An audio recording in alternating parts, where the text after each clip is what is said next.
I know my due date, but the ultrasound isn't showing that exact timing for my baby. Does this mean my due date is wrong? When will I actually deliver? I'm Dr. Jessica Reinick. I'm a board-certified OBGYN and reproductive endocrinology and infertility specialist, and I'm going to talk about due dates. So the most important thing to know first is that your estimated due date is not actually the date you are likely to deliver. Some people do deliver on their due date, but most people do not.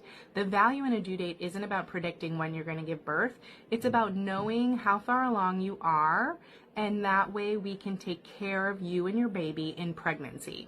Most people will not have a change in their estimated due date, even if ultrasound findings are showing something slightly different than what you were told for how far along you are. Different ways of calculating the due date have different levels of accuracy, and so if something more accurate shows you that your due date is off, then yes, maybe your due date will change. The most accurate predictor of due date would be an IVF embryo transfer, because we know exactly how old the embryo was when it made it into the uterus, so we can really pinpoint the time of conception. The second most accurate would be time of ovulation. So if you know when you ovulated either through intrauterine insemination, timed intercourse with a trigger shot, or you just know your body and you used ovulation predictor kits, that's going to be the second most accurate. The third will be based on a regular menstrual cycle. If you don't have a regular menstrual cycle, then this might not be as accurate, but if you know down to a day when you get your period, that's going to be the third most accurate.